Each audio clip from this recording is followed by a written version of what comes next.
Professor Jai Prakash Sharma, sir, welcome to the Right podcast. In this very uncertain global scenario right now, where does India stand according to you? These are turbulent times. What we are passing through is a chaotic world. You see the examples. Russia invaded Ukraine. Then Israel is doing Gaza with US support. There is no United Nations which can effectively intervene in peace operations as it used to do in 60s or 70s. Have you seen this kind of global situation prior? Yes, prior to Second World War. But do you think it's going the same direction as it did previously? Yes. You can't predict that these countries or these leaders will behave or remain together for next 2 years also. They are always shifting. Why would the US side with Pakistan during that time and not with India? Every dictator says we have constitution but acts according to his own interest or will. How would you define nationalism? Why do you think that it is something negative? With the collapse of Soviet Union in 1991, people started shouting that this is the end of history. Means the entire world will follow America's liberal values. Western powers, they mocked at us that India is an illiterate country largely. How could it succeed to run democracy? But we belied them. We had a confusing relationship with China. We lost a lot of neighbors. China, then obviously Pakistan, Nepal is not a good friend. The US is pressuring with tariffs and threats. They want us to not be aligned towards Russia. How do you see India balancing this tightrope? Trump is whimsical. His whims are the policy articulation. It bombed Iranian nuclear sites with Israel, and next day it was prepared to have deal with Iran. US invaded Afghanistan, Iraq. But during this time, why US became so emboldened to invade Afghanistan or Iraq? Because it's a mad world right now. Nobody knows what's going to happen in the world of geopolitics. And I feel it is important to understand the minutest details of how the politics on a global scale work. If India has to become a successful, developed country, and if India has to be a pole in itself in this foreseeably multipolar world, it needs to have people who are thinkers and it needs to have people who are strong-willed. Today's podcast episode was about understanding how the history of the geopolitical landscape has been. And today I had an absolute pleasure of speaking with Dr. Jai Prakash Sharma, who is a retired head of the Department of Political Science from Rajasthan University. Well, the man is an encyclopedia of knowledge in this field and so much more actually. I feel this is not the last time that you will see him on this show. I am pretty sure your mind is going to be blown once you listen to what he has to say. And hopefully you will understand and appreciate what he did. If you love discussion around the political world, this podcast is going to be a treat for you.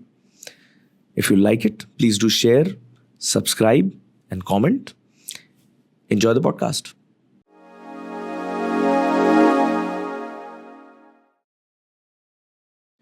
Professor Jai Prakash Sharma, sir, welcome to the Right podcast. Thank you, Dipen. I'm very excited for this one. In this very uncertain global scenario right now, where does India stand according to you? You see, Dipen, these are turbulent times. What we are passing through is a chaotic world.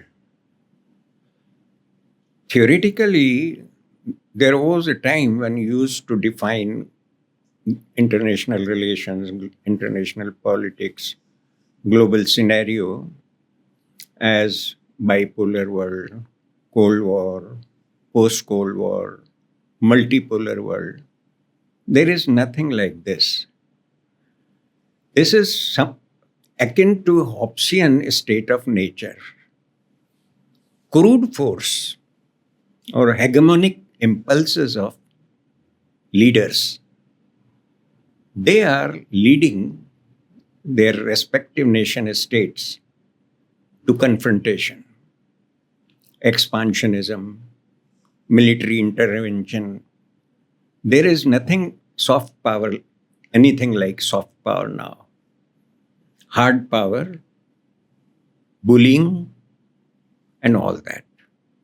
You see the examples. Suddenly, Russia invaded Ukraine. Way back in 2014, it annexed Crimea, its eastern wing. Now it is virtually terrorizing and ruining Ukraine. Then Israel is doing with Gaza with US support. European Union is tactically sometimes talking of peace, sometimes supporting United States. It cannot afford because Trump has threatened Europe that you have to bear cost of war and NATO costs you have to bear. So overall, what I think, there is no United Nations which can effectively intervene in peace operations as it used to do in 60s or 70s. So there is no United Nations. There is no international law. There are no conventions, no national norms. Everybody means every leader is free to do what he wants to or she wants to. So almost practically, it is a turbulent and chaotic situation we can characterize the present global scene. So have you seen this kind of global situation prior? Yes, prior to Second World War or prior to First World War, you could see this thing that Austrian prince was assassinated, and that led to World War I. There are several factors, and even then, apart from personal ambitions of leaders or their hegemonic impulses, there were objective economic and social conditions also. Like First World War, there was chaos and there was ambitious European leaders and European countries came to confrontation. That was the First World War, although it involved several parts of Africa, Asia also, and that is why we call it global or world war. Axis powers were there, then allied powers were there. That was the grouping. Same thing happened in 30s, especially when depression started. World economy was passing through depression, 29-30. And Roosevelt was there in US. So US was not involved initially in global matters. It practically followed the policy of isolation. And it was to build itself. Then it had to pass through this depression.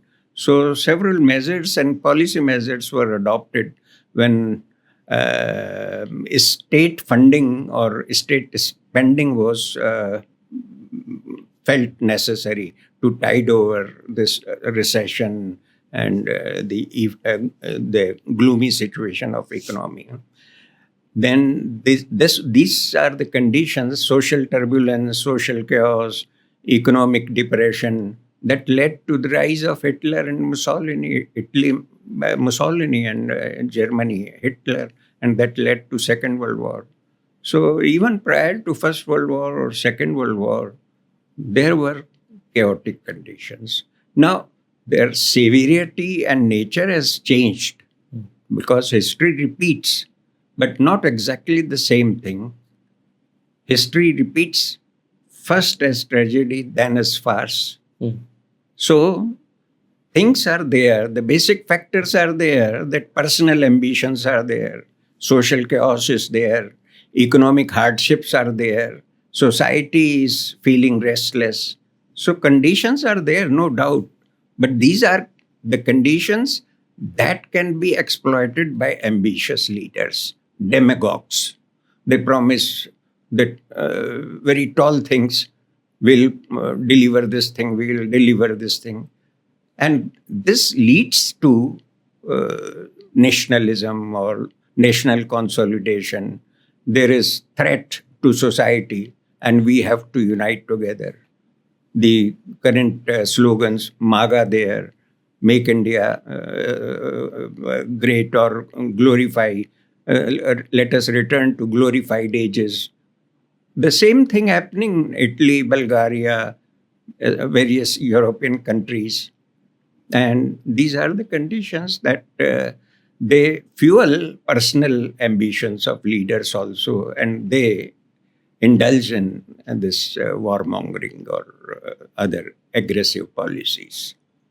So, how do you see it different at this time, or it turning out to be, because the conditions are similar as you said, but Their nature is different, their size is different, but basic triggers are the same. but do you think it's going to result in the same go in the same direction as it did previously? Yes. Now, you see, there was First World War, organized war between two factions, like some powers this side, others on another side. Second World War, the same thing, Axis powers, Allied powers. Now, alliances are opportunistic. Even you can't predict that these countries or these leaders will behave or remain together for next 2 years also. They are always shifting. So there is no clear-cut pattern through which you can analyze the situation. It is quite flux. International relations and affairs are passing through a great flux. Everything is uncertain. Sir, is it always that there is a cycle that follows, or does the global geopolitics follow a cycle of very strong right wing mentality and then circles down to liberalism and leftist mentality? Because as I understood from your talk now, initially during pre and earlier years of the World War, the world went through a right wing kind of strong ideology, and now post that the world saw more liberalized and more inclusive leftist kind of thought pattern, and then now again this cycle has come down to a more stronger and similar ideology. So You see, you are right. There is a cycle. There comes a time when everything is in doom, everything is in chaos. How state and society came into existence? All thinkers, social contractualists, we call them, Hobbes, Locke, and Rousseau, they say that there was a situation of state of nature where there was no rule, there was no norm, no custom to be followed. Everyone was free to do what he likes or she likes. So this led to brutish, violent conditions, perpetual war of all against all. This was the situation. So there was no binding or restraining factor. There is nothing like ethical or moral order. Everything is whoever commands force force becomes the main instrument to achieve things. So this phase has been there in medieval period also. When medieval period, there was tribal wars or mutual conflicts, and there was instability, inhumanity, and violence everywhere. Then people fed up. There comes a time when people fed up with all this, because when everybody becomes victim, everybody feels insecure, they will come to their senses. Let us come to reason. Then something emerges. Renaissance took place in Europe. There was development of fine arts, literature, music, 15th century onwards. So up to 15th century, there were medieval period, perpetual war of all tribes, societies, and all that. Then there was Renaissance. Indian Renaissance took place in 19th century when social and revival movements, Rajaram Mohan Roy, Dayanand Saraswati, they reformed societies.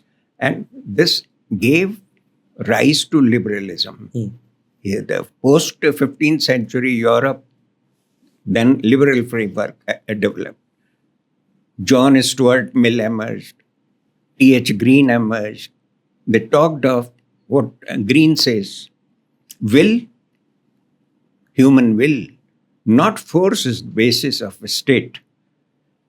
You can't base state functioning on crude force forever. It has its limits. Because force, unless it is turned into power, it is devastating. It is destructive. Like nature's force, like water or air, unless tapped into energy, unless tapped into power, it becomes destructive. When power is there, then you can contain it. So is true with this factor, that when force is restrained through customs or laws, then it becomes an instrument to serve society. Only on the basis of force you can rule or you can dictate someone for some time. But not always you can expect that you can dominate society or other people forever. So that is the reason that as medieval period was followed by liberal fervor, first in Europe and through colonial spread, through colonial rule in Asia and Africa also, because Britishers started teaching the lessons of French Revolution, English Revolution. They started teaching liberty, equality, fraternity, although they were practicing all things against this in colonies. Everything opposite. But they used to say that we are following democratic or liberal values at home. So this contradiction has always been there. So this, for past 10 years, what you see, a revival of rightist or this thing, I would say this is xenotic nativism, parochialism, narrow nationalism. And nationalism has been always treated as a scoundrel. It causes destruction only. How monarchies established their rule in Europe. The entire European history, say, since 15th, 16th century onwards, was characterized by warfare among states. Then 1640, they were tired of 30 years European war, ended in 1640. And it led to Westphalia Treaty. Westphalia Treaty that for the first time propounded the concept of nation-state, sovereignty, and this thing. So what you see around nation-states today, they were not the same before 15th, 16th century. They were small kingdoms or empire based on force. So this Westphalia Treaty that gave these concepts, sovereignty, nation state, now it seems for past some years that they have lost their relevance.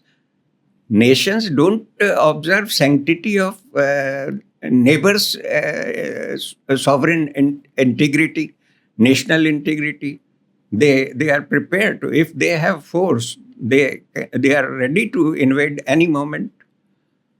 China is there, it's invading all its neighbors. Then Russia, without any warrant, or go back even to 2001, when US was attacked by terrorists, 9/11. Then US declared war.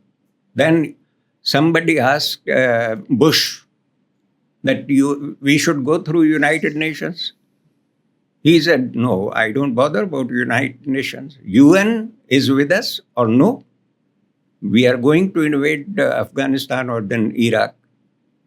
So those countries who are with us, who support our move, they are our friends, rest are our enemies. So this is how this force or power is defining the global affairs today. And that's how the cycle also moves. Yes, cycle also moves. As medieval period ended, then Renaissance took over, liberalism came, human rights, natural rights, accountability of state was held. Mill says that even if 1%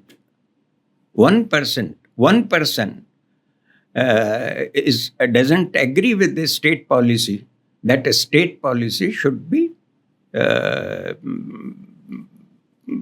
stopped from implementing. So, but how is that possible in today's scenario? Not possible right now. But isn't that irrelevant in this day and age? What is irrelevant? What you just said, that even if one person doesn't agree with the state policy, it will come, right? Unless each person is feeling suffocation, each person is feeling insecure, there will come a time when society, larger section of society will rise. They will demand their rights. Liberty is my right. Human rights, the concept of human rights emerged. Only this assertion of society will lead to. Because when institutions decay, until institutions are there is some possibility of political development or some sanity or some space for society. Otherwise, a state will behave like a monster. A state is a creation of society. Originally, when you go back to the origin of a state is a creation of society. So, society is the creator of a state, and a state has to obey to the commands of general will of society. What Rousseau says, that a state is created by people, and through their general will, general consent, they abide by the rules laid down by a state. So a state has to respect social consent, social general will. So, and it should respect their sphere of liberty or freedom of speech and freedom of expression. Although these appear to be distant goals today, but there comes a time when everybody is fed up with constant insecurity. Everybody is living under fear. So when large sections of society feel like that, they will question the authoritarianism of a state or dictates of a state. Otherwise, revolutions would not have taken. and it could be, I'm sorry to interrupt, and it could be both ways, right? It could be because there have been times where things have been very liberal and people have been, they got fed up with that, and they got somebody in power who was a little more stronger and a little more forceful, and then when they become too much, the other one comes into power again. Right. That is why Aristotle talks of the different forms of government. Initially, at that time, he talks, the first monarchy comes into existence. Monarchy is ruled by one person. So people start following him. Now that monarchy degenerates into tyranny, one person starts thinking supreme, no responsibility to society. That shifts to tyranny, means authoritarian control, rule by force, and all that. Then Aristotle says that even tyranny cannot last for long. As monarchy degenerates and comes to end at some point, so will tyranny. Then it will be taken over by aristocracy. Then aristocracy means earlier it was one man rule. Now it is a rule by some wealthy or wise persons. So they operate state or state power for social good. Then it generates, they develop their selfish interests. Then it generates into oligarchy. So then oligarchy, people are fed up with oligarchy. They give rise to polity, or what you call democracy. Let us all participate in state affairs. So would you briefly define oligarchy also? Oligarchy is a rule by some selfish persons, what you call crony capitalism now. A few selfish people come together and they start ruthlessly suppressing people and try to fulfill their own personal interests. Why does that sound like the US right now? Yes. Today, there are no democratic government. Democracy is passing through a severe crisis as liberalism. Everywhere, there are varieties of authoritarian rule, like you have Russia, you have China. They have amended constitution, or they have thrown away constitution as dictators used to do. Hitler and Mussolini, they framed their own constitution. There is one a famous author, Thomas Paine. He wrote a very powerful essay on common sense. And this was so forceful in its impact on people that even some say that even French Revolution or US Revolution, 1789 French Revolution and 1776 American Revolution, they were inspired by Thomas Paine's idea. Thomas Paine was a big force behind this idea of constitutionalism and liberal values, where people have a space to express their ideas and to act. What he says that constitution and constitutionalism, these are two different things. Constitution, every state claims to have one. Authoritarian state also, Pakistan is also having constitution, China, Russia, or name any other authoritarian country or dictatorship. They claim we have constitution. Constitution is different from the idea of constitutionalism. Constitutionalism means you follow constitution in spirit and word. So to have constitution and act in an authoritarian way, this can go for a long time. Means every dictator says that we have constitution but acts according to his own interest or will. That is not the constitutionalism idea. When you follow the spirit of constitution, that spirit of why constitution? Because this is the body of laws that looks after the common interest of society. There is a difference, public good and private good. If public good is served through laws and there is equality of law and equal application of law, where what is the rule of law?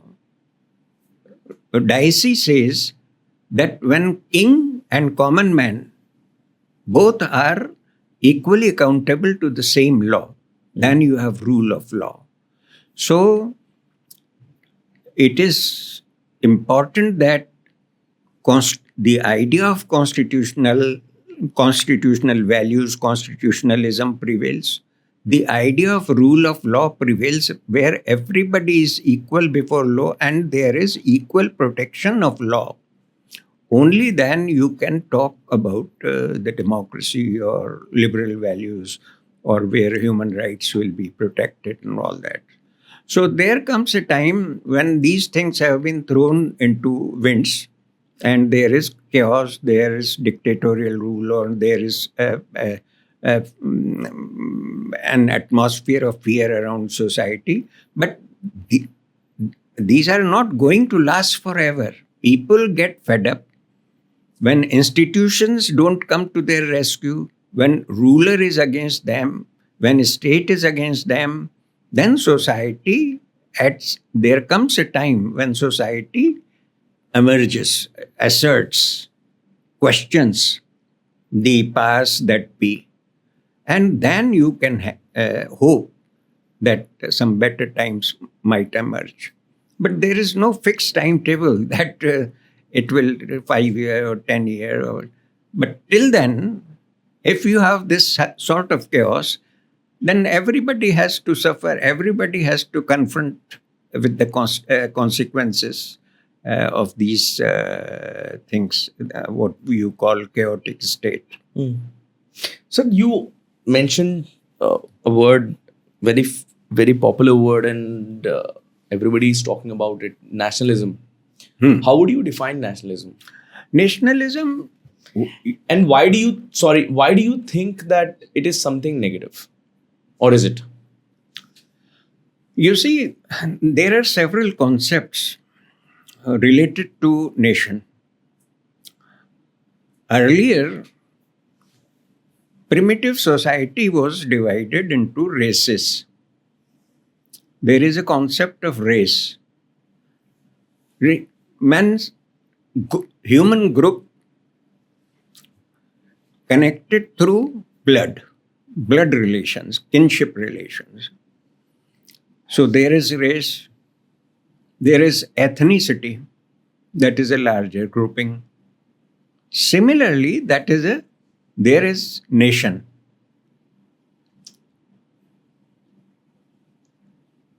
When group merges with similar groups or other groups, it becomes ethnic one. Like, for instance, I'll give an example. There is ethnic group like Jat. It is supposed that they migrated from Central Asia. They came to Afghanistan, they came to then Pakistan, then moved further. As humanity's origin was in South Africa, people started migrating. One branch came to this Asia side, another to European side, Anglo-Aryan. Initially, the whole humanity was divided into three races. Dravidian, or what you call blacks, then yellow races, then Aryan races. So these are the groupings through which societies function, or different groups of societies function accordingly or to each other. So What is ethnic group is larger grouping of race. When race breaks down, it converts itself into ethnicity. Then ethnicity, then there is nation. Nation is people who speak the same language, who wear the same dresses, who follow the same customs. So, and they share the same historical experiences, whether pleasant or unpleasant. So, that was the nation. So, how nationalism emerged? It was in Europe. The breakaway groups of races, ethnic groups, they emerged into new nations, having common experiences, historical experiences, sharing same language, wearing same dresses, looking alike. And when this group of nation, this is a social grouping, emerges with consciousness that we should govern ourselves, we should have our own governance, then it becomes nation state. Or this nationality leads to nation states. So it was like this trajectory went through racial group, breaking into ethnic group, other communities, tribes, nations. And when nations in 15th, 16th century developed their own distinct consciousness that we are different from others, we are having the same history, then we should have our own governance. We should be our own masters. So this led to nation state. And this nation state started asserting its power. Sovereignty concept came into existence, and it led to conflict with church, because earlier mundane power, what you call worldly powers, and religious powers, spiritual powers, church was the representative, pope was the representative. So 17th century or 16th century, there was conflict between European church and state monarchy and church. So secularism emerged when there was an agreement that the spiritual head of the church will represent only or look after only the spiritual interests of people. This is our domain.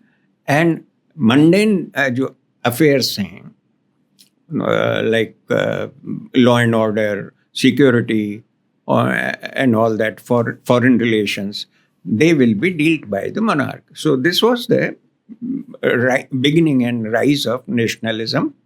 But this nationalism had given rise to several wars in Europe. As I mentioned earlier, that 1640 up to 1640, there were perpetual warfare among European states. And this was ended, this 30-year war ended in 1640 with Westphalia Treaty that gave an agreement, or they came to an understanding that we are separate nation states. We should respect each other. We should observe the sanctity of this sovereignty. We should not invade. So this nation state, sovereignty, these came into or developed subsequently. So this is the means 30, 40 years are just punctuation marks in long history. Correct. So we should not be pessimistic. At least in short term, I may be pessimistic. In short term, I may be perturbed what's happening around. But in long term, I think my sense of history suggests that as dark ages ended, Renaissance came into existence.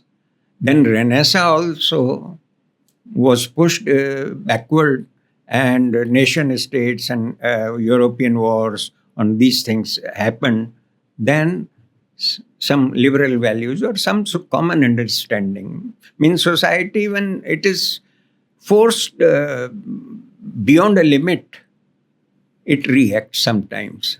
Otherwise, glorious revolution, in England, 1640, 1640 or something, 1688, a bloody revolution would not have taken place. Charles was beheaded in 1688, when bloody revolution took place there. So you look back to history of the emergence of these states. History is replete with initially there was tribal states, then there was monarchies, there were empires. Then history is also a graveyard of empires. Correct. Then modern nation states comes. So this is a cyclical, and you can't predict or foresee how long this phase will last. But there is quite possible that change will come. I see change in offing. So do you reckon that at the moment, and this might make a lot of people unhappy, that we are in what you would call a milder stage of dark ages? Yes, if you don't apply, doesn't apply reason. What was Enlightenment age? And I'm sorry, and I'm not talking about a particular country here. I'm No, talking no. about the entire world. No. At the This moment. is a general problem being faced by the entire world. Yeah. You, whether it is Asia, Europe, Latin America, or other continent. So this is a common problem. We are witnessing a major downfall. That is a civilizational decay, what do you call? There was barbarism in the history at some stage. Then civilization emerged. Then all the liberal values, human rights, human consciousness, and all these things, better things of life emerged on the scene. Then they were eclipsed by some dark forces. What you have today is a social media like. It is playing a role of villain. Means it is practically overshadowing your thinking, free thinking, or it's taking away your thinking, like artificial intelligence. When someone is thinking for you or someone is forcing you to think in a particular way. Indoctrinate you in a certain way. Indoctrination is different. But here, the entire faculty of thinking is being taken from you by some technological forces. But like everything, you have good bad points or good bad aspects. Technology too is a tool, basically. Ultimately, it works under human control. If human control slips, then it starts dictating you. If it is like weapon, you can use for better use, for utility purpose. You can use it for destructive purpose. Today, nations are doing, or their leaders are doing, what they have weaponized everything, from economic dealings, trade dealings, foreign policy dealings. They have weaponized everything. But hasn't that been the nature of man ever since? Yes, man, if you scratch your human skin, then barbaric reality is there. That means civilization is skin deep, even if it took thousands of years. Only skin deep. Skin deep. That's So very, and very interesting. there is very interesting thing. that with all the development of human brain, there is a presence of a reptile complex somewhere in brain, R complex. That means Fight or flight. you can function rationally 99 times. But there is one possibility that your R complex becomes more activated, Dominant. and you behave like an animal. Correct. So there is very little difference. So humans are there because they have rational faculty. But if rational faculty is clouded or overshadowed by some influences injected externally, then you have problem. Or sometimes you lose your patience or your rationality, then you start behaving like an animal. So that R complex I was talking about, and why civilization is skin deep, that it might take years to develop civilizational framework of humanity. Earlier, ancient period, you have Mohenjo-daro, Maya, Inca, Nile civilization, Egypt, Mesopotamia. So there was a time when humanity was at a high peak. Then came decline, then again revival. As medieval Europe, you had Dark Age, then a Renaissance, then modern ages, enlightenment, institution building, thinking of common good. So this is cyclical, but each cycle, when it ends, it doesn't end at one point and starts at the same point. When next point of revival comes, it is at a higher level. So everything is cyclical. You see, Western concept of civilization is unilinear. When you start from one point to another point, then next point follows this thing. Indian view or Oriental philosophical view is cyclical. It evolves, and further evolves. Right. So it is not the end point. One cycle ends, then another cycle begins with another level. Interesting. Sir, it was supposed to be an analysis of the current geopolitical tightrope that India is walking on.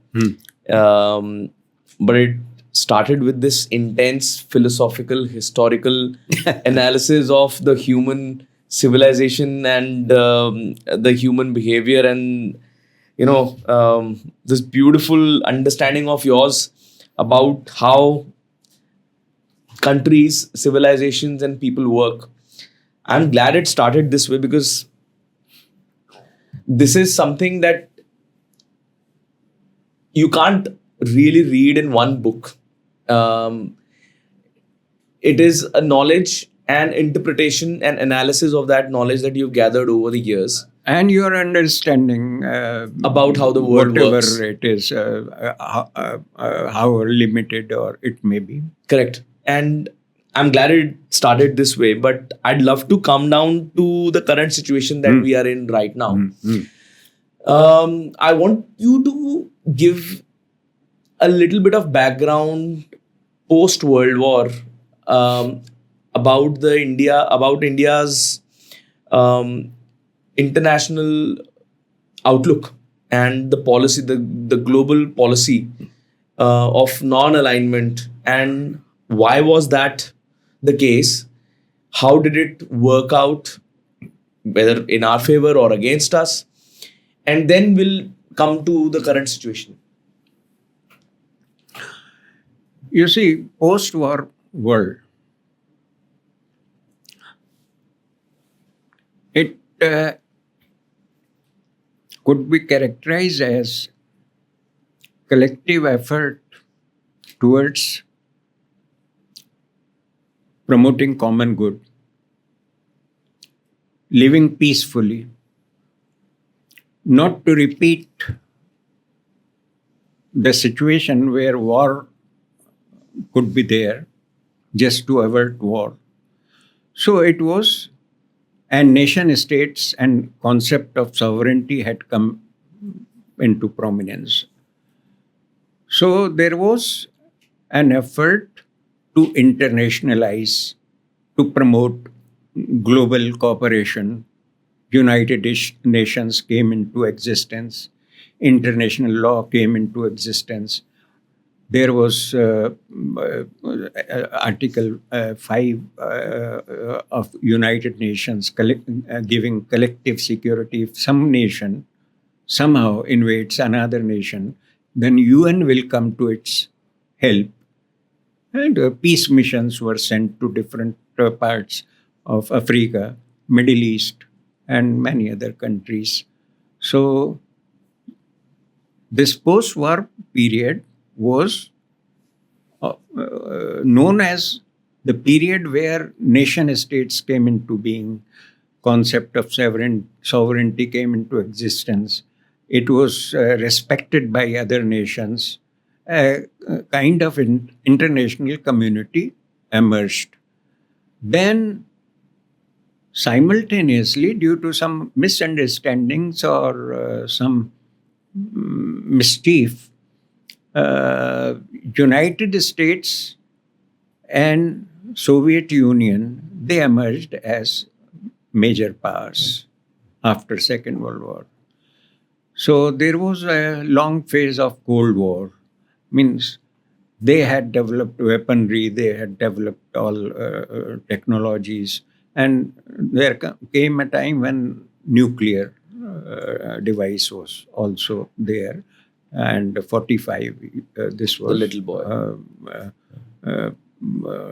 Dropped in Nagasaki and Hiroshima. So 45. So that was quite dangerous, and it terrorized the entire world. Then, since both the powers had become nuclear powers in due course of time, so there was a concept people started popularizing MAD, mutually assured destruction. That nuclear weapon is only to threaten the opponent. It is not to be used because it cannot be a limited nuclear war. It will spread or its repercussions will go, like Chernobyl radiation and all that, So, but this Cold War, 45 to 49 specifically, to 80s, you could say, 70s, late 70s, you could say, when Afghanistan was invaded by Soviet Union. Then US also came into picture. They promoted Taliban through Pakistan help. And this Taliban factor one day emerged into Al-Qaeda and all that, as Osama bin Laden. US invaded Afghanistan. Then after 2-3 years, in 2003, it invaded Iraq. It coined its own reasons that weapons of mass destruction are there with Saddam. And somehow it wanted a regime change. It fabricated the reasons for war. But during this time, why US became so emboldened to invade Afghanistan or Iraq, and why it started asserting globally? Because after the end of Cold War, you could say with the collapse of Soviet Union in 1991, people started shouting that Cold War has come to an end. Now we have entered the era of peace. Some historians like Francis Fukuyama, they started shouting from the rooftops that this is the end of history. End of history. End of history. This was this was coined by Francis Fukuyama. Means now henceforward, the entire world will follow America's liberal values. Entire world will follow democracy. This is the unilateral world order. Now the unipolar World order dominated and dictated By by the US. US. Because Soviet Union was collapsed. Yeah. forced to go away from the scene. So earlier it was bipolar world till Cold War. So this enthusiasm was there. Then came Budapest Agreement in Hungary, where Russia was also there. Now Soviet Union was no more there. Russia was the successor state, Russian Federation, and European powers were there, and even Ukraine was there. Ukraine was provided guarantee, nuclear safety guarantee By Russia. by Russia and other nations also, that we should restore peace. Then came Yugoslavia's disintegration, Bosnian war and all that. So again, this was a confusing situation, whether it is post-Cold War situation of peace or it is unilateral world dominated by US, and it will spread liberal values across the world. So this all came to a farce. It was all propaganda. So then came this thing, Middle East, Syria crisis. Al-Qaeda had shifted from Afghanistan to Middle East, especially Syria. So US started interfering there, and Russia had to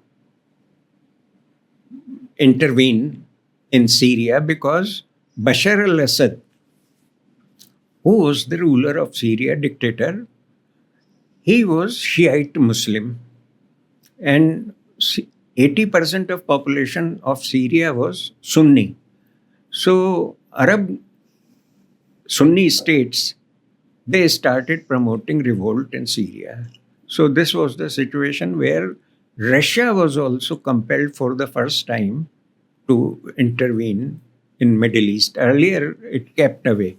It had bases in Syria, military bases, but it was not a direct intervention of Russia.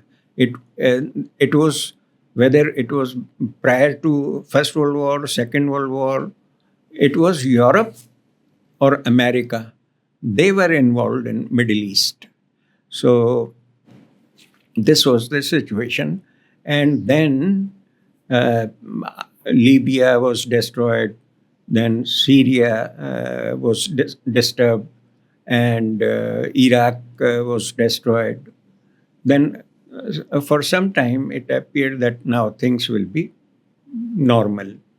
But now, you see, with the Ukraine war or with the Israel-Gaza or India-Pakistan war, so now the trend is again moving towards confrontation and dictating, US giving threats to other nations, sometimes then Iran. So this is the situation currently we are passing through. Now, if you talk of India in amidst all this, post-war, we got liberation 47. We had double challenge. We had to reconstruct reconstruct the destroyed economy during colonial rule, because economy was completely destroyed. So we had to build our economy, we had to build our society, and we chose to adopt constitutional, liberal, democratic path. So we framed constitution, we deconcentrated power through horizontal distribution of power, executive, legislature, judiciary. They will be separate, but at the same time cooperating for common purpose. Then vertical distribution of powers, union and states. So this sort of internal arrangement and India took a very revolutionary step at this time when a constitution was framed in 1950, that universal adult suffrage means each adult is entitled to vote, to choose ruler. Western powers, they mocked at us that India is an illiterate country largely, and how could it succeed to run democracy? But we belied them. We successfully run our country on democratic path. So we conducted elections, free and fair elections, all that. We had responsive government. We had 5-year plans, development plans. We had developed infrastructure. We had developed educational institutions, or means social infrastructure and physical infrastructure both. So this was internal. Externally, we could not afford to join blocks. Why? Power blocks. Because that means that you had to sacrifice your autonomy of decision making. Suppose there were two blocks, one led by US, another Soviet Union at that time. So if you join one, say US, or join Soviet Union, then you have to accept their dictates. Come with us, we are fighting with this country, or we are doing this thing. So that means we had to sacrifice our autonomy of decision making. And this reflected that how can we claim ourselves to be sovereign nation? Correct. So that was the reason. And we had to face a developmental challenge. We had to develop economy. We had to strengthen society, spread human values, education, enlightenment, and all that, because there was widespread illiteracy. So due to these things, we in internal fields, we followed liberal democratic accountability to people policy. This was the internal domestic. And internationally, the foreign policy was non-alignment. So we don't want to be allied to anybody. No, that is the reason. Non-alignment, it was dictated due to these compulsions. Okay. That we wanted to retain our autonomy. But non-alignment was not in negative sense. We will be away from the power blocks, but at the same time, when something is going wrong in international affairs or at some spot, and we think it is injustice to that society or nation, we'll take a stand against that. So this freedom was there, and non-alignment, initially it was a small group. Egypt, Colonel Nasser was there, then Indonesia, Sukarno was there, General Sukarno and Pandit Nehru. Then this expanded further, and it included several countries of Yugoslavia was there, that is European countries. So European continent was there, African continent was there, if you talk of Egypt, near Africa, and Asian continent was there. So even Pakistan. that's what my next question was. What was China and Pakistan's stance? Yes, China was initially, what happened, China was under national government. Chiang Kai-shek was the ruler. Okay. Then Mao Zedong started mobilizing peasantry or countryside. And he practically encircled the urban centers or capital centers. And Chinese revolution took place in 1949. India got liberation in 47. China's communist, until then, Chiang Kai-shek represented China in United Nations also. China was one of the permanent members, 5 permanent members. So Chiang Kai-shek was forced to leave China, and he took shelter in Taiwan, what is modern Taiwan, that was Formosa Island. So there was, even China was facing nation building challenges at this time.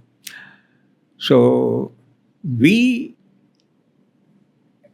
had a confusing relationship with China. Confusing relationship with China means it had to consolidate the gains of its revolution one and nation building. Same challenge we are facing here, nation building and improving our GDP and all that. So there was a kind of rivalry between China and India. When Nehru convened 47 Asian Relations Conference, where many Asian countries were invited, China was excluded. Why? How could you explain that China, though India's neighbor, but it was, you could say that there was hidden sense of rivalry at that time also. Asian Relations Conference, that was even before we became independent. It was in 1947. So many Asian countries were invited, but not China. So there could be reasons which could convince the rulers that time. But since then, China, anyway, started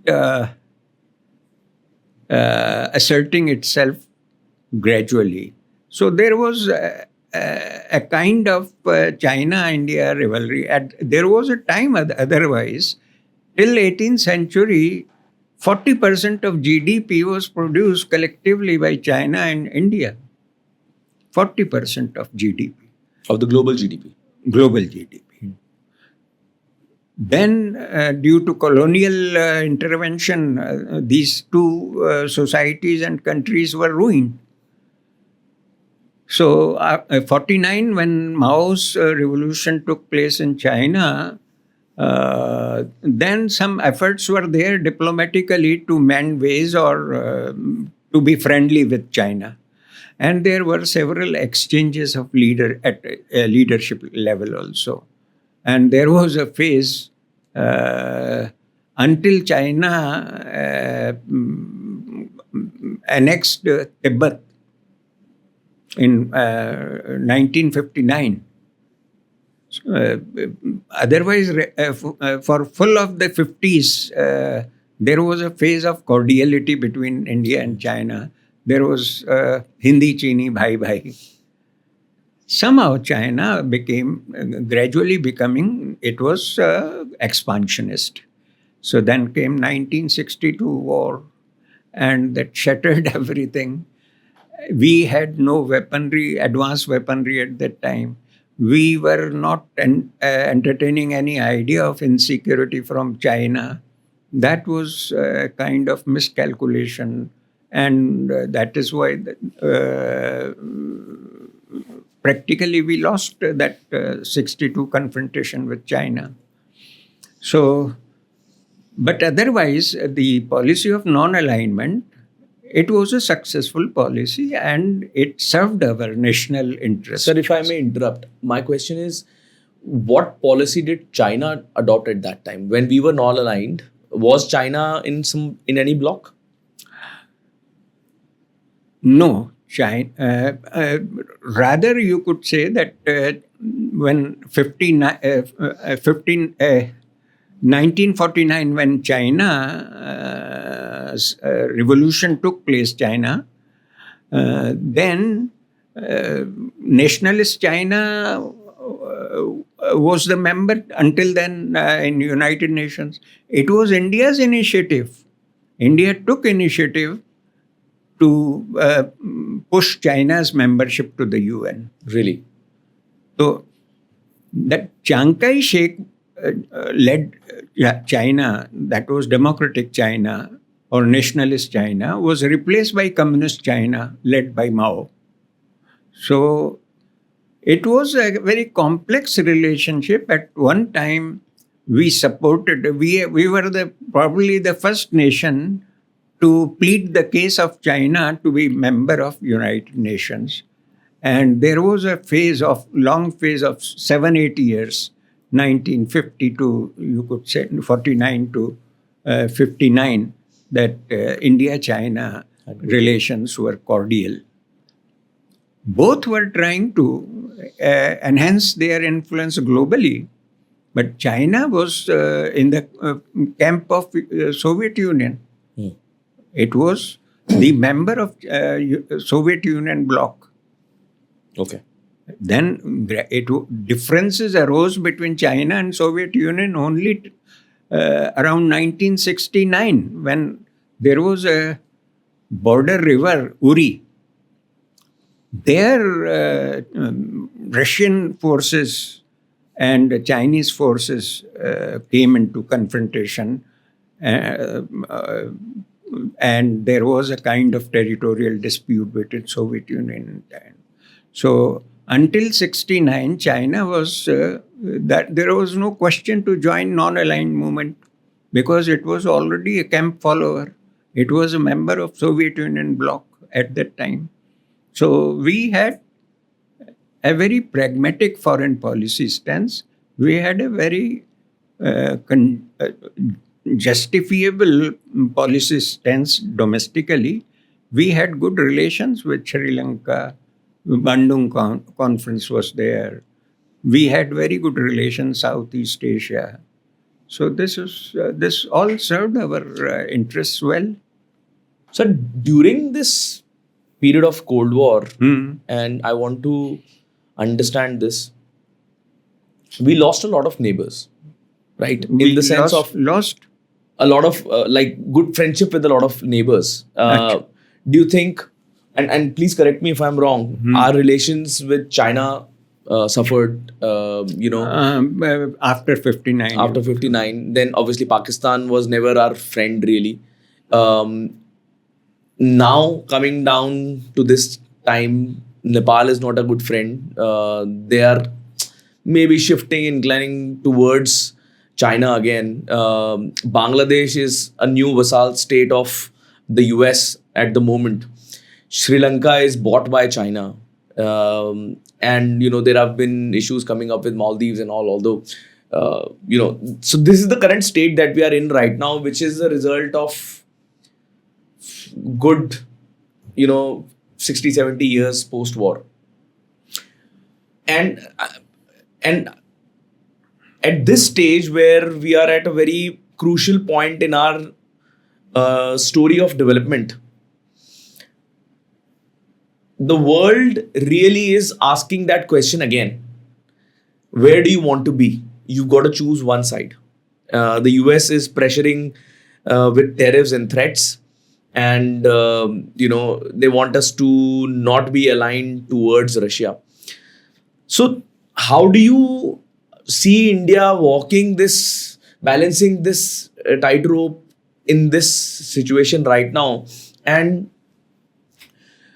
how do you suggest, in your understanding, that what India's foreign policy should be right now? The current policy is to stand up for itself and stay non-aligned, but at the same time look for, prefer national interest over uh, succumbing to the bullying of the West. Or would you say otherwise? No, you see, basically, the main focus of foreign policy, objectives of foreign policy, always remain the same: to serve your national interest maximally, to strengthen your economy, society, and polity. That is the purpose of foreign policy. Initially, since post-colonial period, India was completely ruined. So we had to face the challenge of nation building. We had to develop our infrastructure, and that was served very well through the policy of non-alignment externally and liberal democratic constitutional framework domestically. Now, what happened after that?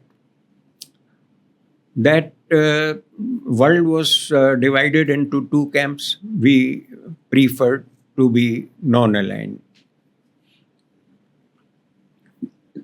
Then, about when you talk of neighbors, Nepal, Sri Lanka, Bhutan, India, Pakistan, even Afghanistan, idea was thrown by India and some senior elements of these neighboring countries. Its main initiative was taken by Bangladesh to constitute a regional grouping, SARC, South Asian Association of Regional Cooperation. I think it was early 80s. Bangladesh President Habibur Rahman or something, General Habibur Rahman, he executed this idea for the first time, and India, Pakistan, Bangladesh, Sri Lanka, Nepal, Bhutan, Maldives, all these nations came together. They started trading with each other. They started energy cooperation, cooperation in other fields, and this grouping formally exists even now, but it has lost its relevance due to several factors that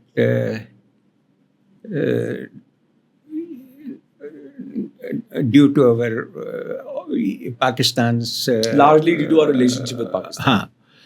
So you can't say that India's foreign policy, whether it was at global level or regional level, it was working very well.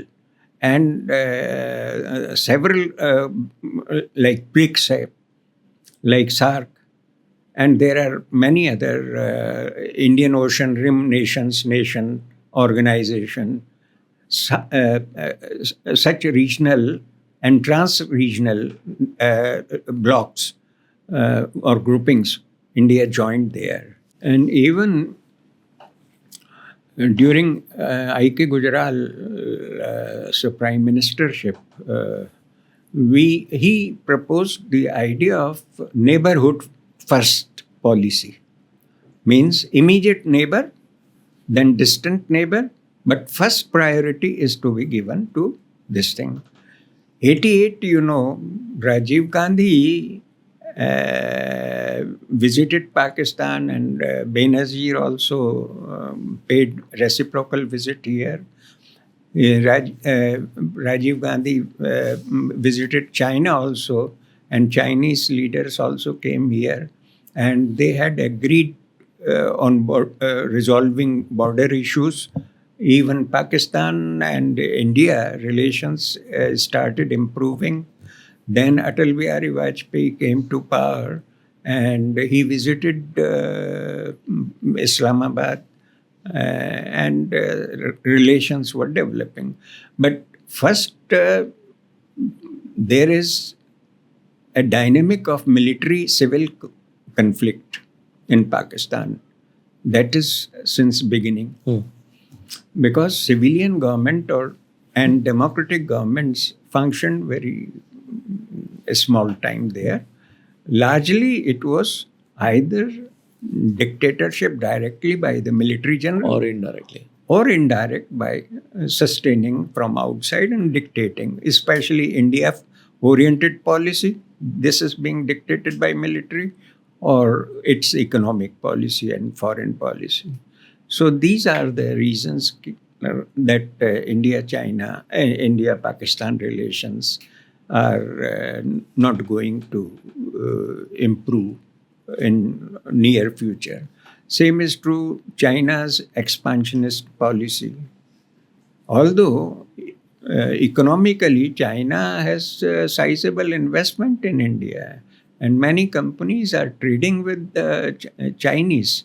So that is indispensable.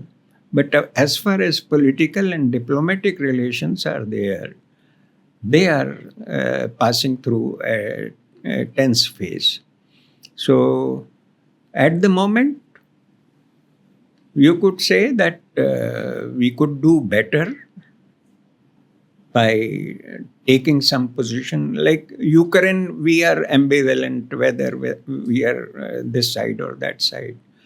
So even Pakistan, we have sometimes practically strained relations.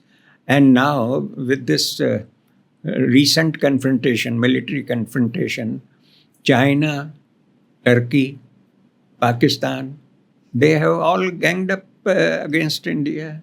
So somehow we are facing a very tough and difficult situation where the say in global affairs or world forum India used to command, that is no more the case now. And the reasons are obvious, that we are facing hostile neighbors. We are facing tensions with Nepal, Maldives, Sri Lanka, Bangladesh. So we used to enjoy, but there are some international forces also. They are responsible to cause friction in relations between India and its various neighbors. Like Bangladesh, we had very good relations for several years. We had almost resolved territorial disputes, but due to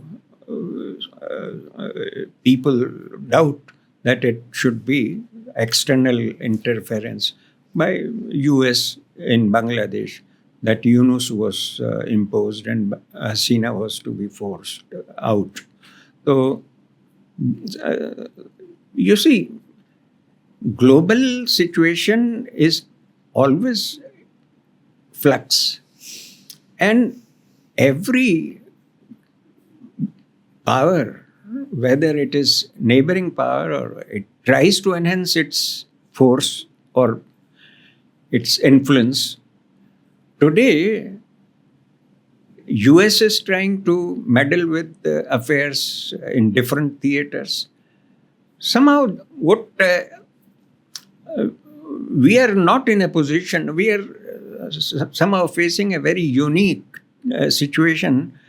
We are unable to assert ourselves on global affairs to that extent as we had the potential. But we never did. We Like never. we had the potential, but we never did assert ourselves. Yes. Now there could be several reasons for that. I don't think it is so simple to explain them. But somehow we are acting below our potential as far as international relations are concerned. So, Reason is, first of all, the confidence is derived through your strength. If your economy is robust, and foreign policy is closely connected with domestic policy. Correct. If nation is united, then this is also a crucial part of your national power. Because foreign policy becomes effective only on the basis of the strength of your national power. So, national power means economic power, military power, hard military power, soft power. Today, we are lacking on all these fronts. We have lost our soft power. sir, how so? Earlier, soft power means when you have a broader view, you have a global instinct to move with, and you unite your social sections instead of polarizing them. Then obviously that society becomes harmonious, united, and government is accountable. Government takes policy decisions, whether domestic or foreign policy matters with popular support. Then this becomes a part of your. This becomes an ingredient of your national power, a very major. Then people start paying attention to that. So this may be the reason. Sir, I want to understand, and this would be the fag end of the discussion also.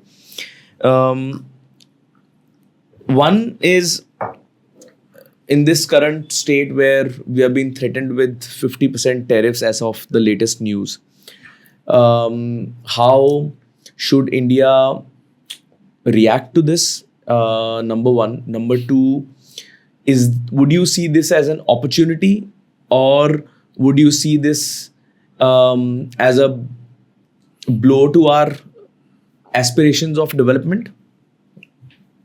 That's the first question. The second question is, the US, although we were non-aligned during the Cold War, the US has always been on the other side, and we have always inclined towards the Soviet Union and now Russia. Just to give some facts and figures, Russia was predominantly in the 60s and 70s. Our 90% of our military equipments were from Russia. And although till 2020s we did not do much bilateral trade with Russia, but after this Ukraine war, we were forced to buy Russian oil because of the circumstances and, of course, for the nation's interest.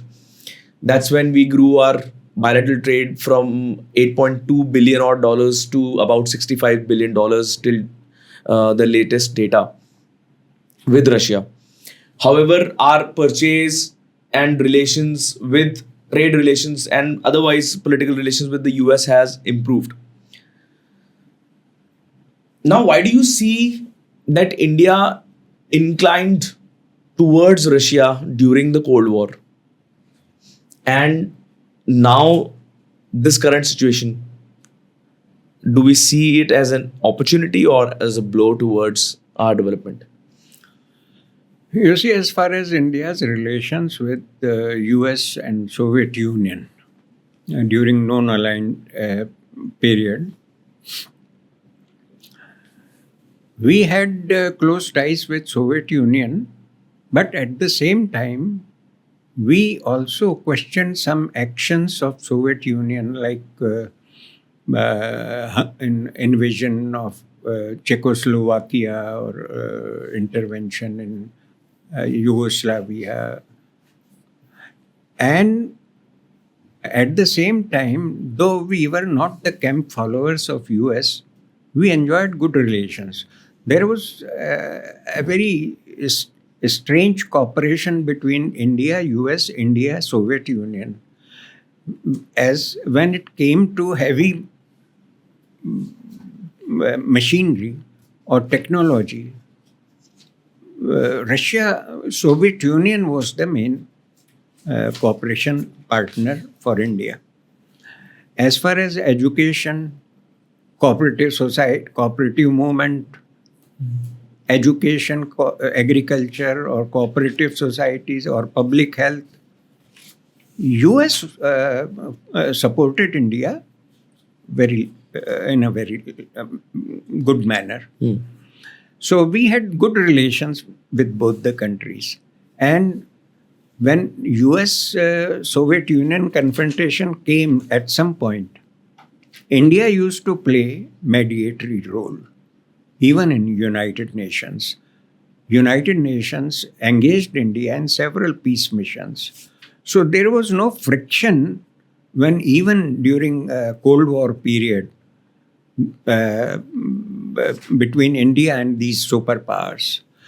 When Soviet Union collapsed, and even 71, if you talk of Bangladesh creation, at that time US-India relations came at a very low ebb. When 7th Fleet was already in your waters, Indian Ocean, only then Indo-Soviet treaty proved to be helpful for India, and US withdrew itself. So that is my. I'm sorry interrupting you. That is my question. Why would the US side with Pakistan in that during that time and not with India? No, that is only now. If you go some time back, US-India nuclear deal was struck in 2006. Yes. And that was the peak of US-India relations. US pleaded India's case for nuclear material supply. Yes. And it lifted restrictions, sanctions imposed on India's nuclear explosion 1998. Yes. So India-America relations were developing very well. It is only, and rather for past 15 years, we had practically shifted to America. But at the same time, our relations with post-Soviet Russia were also good. We were dependent on defense supplies from Russia. We were taking weapons from America. We were taking weapons from France. So we had been enjoying good relations with both. But only now, with this confrontation of Pakistan, it was very strange that China will directly come to assist or even provide us a weapon assistance to Pakistan, or Turkey will come to. This all started with the rise of Trump as President of the United States. And this tariff issue is also, basically Trump is whimsical. His whims are the policy articulation. What is US policy? He is the foreign minister and of... he doesn't stick to his policies. Stick to his policies. So it is misnomer that what he is talking of, that is a policy, US policy. It might last for some days or some months, and it might shift any moment. Though in short term, it will affect your economy, it will affect your manufacturing sector, it will affect your agriculture sector, because you have a large share of trade with the US. Probably the largest trading partner even for India. You have trade surplus even with US. While at the same time you have trade deficit with China, about $100 billion or something. So after this Trump coming into power, the relations are, I don't think they are at the same level as they used to be. Say 2010 or something. And do you see this moving forward 20 years? Do you see this as an opportunity for us as a country with these tariffs coming into place if they stay for long enough? Hypothetically, if you think that even if tariff come into existence or they are implemented and India agrees to that, then it opens space for Trump to further squeeze India on tariff basis, or it will impose further tariffs.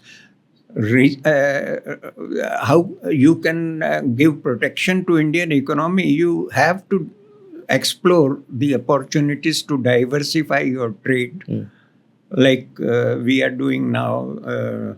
We are exploring further opportunities for Chinese investment, although they have sizable investment already in Indian economy. But even with Europe, or we committed a mistake not to join RCEP, Regional Comprehensive Economic Partnership with Southeast Asian countries. So one way to get out of this is to diversify your trade channels.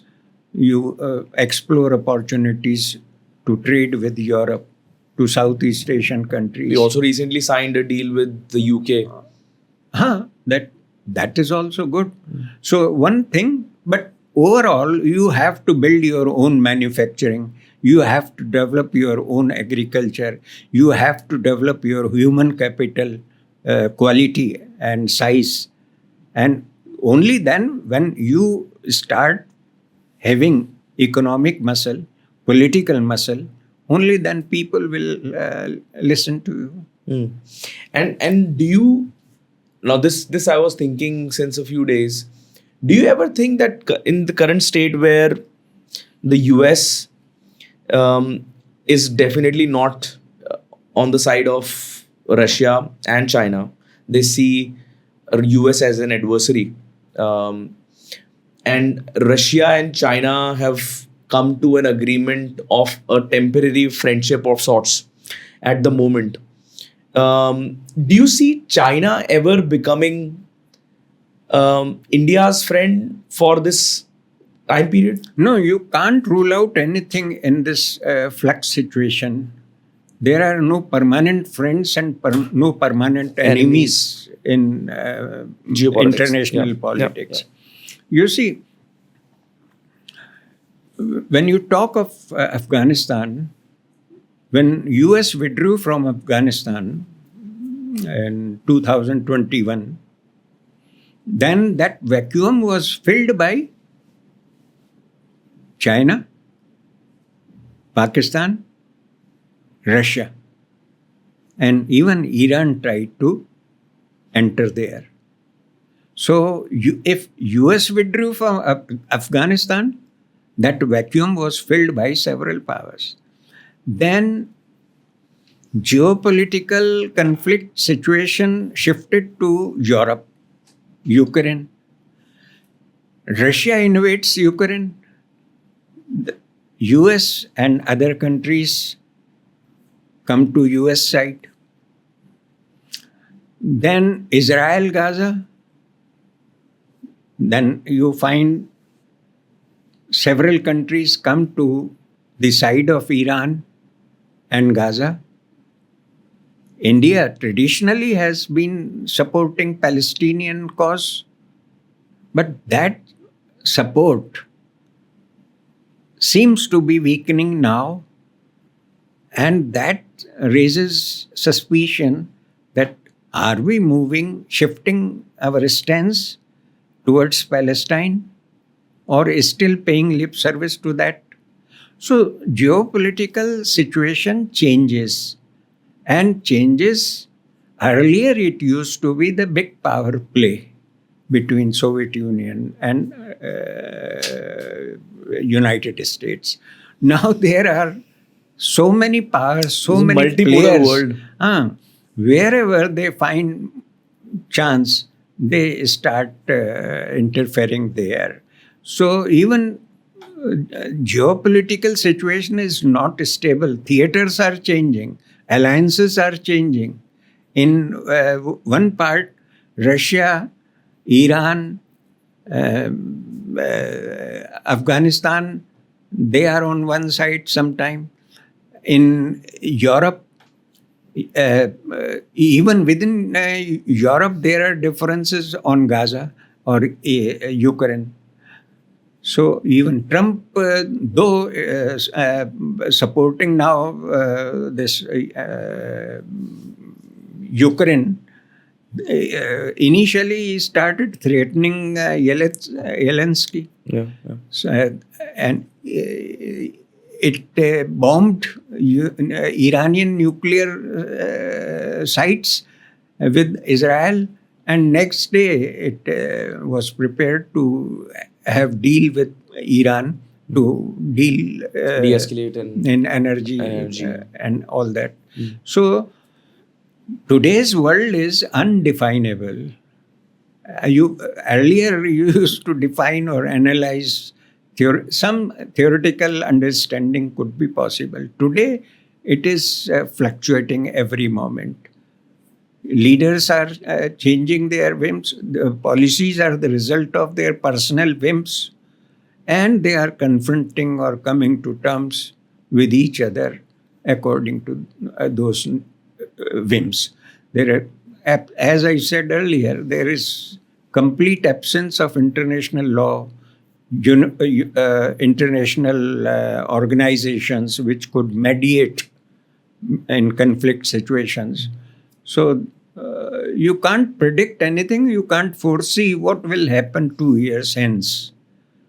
But ultimately, the same thing happened preceding First World War or Second World War. we come back to the same. And the same chaotic situation is there.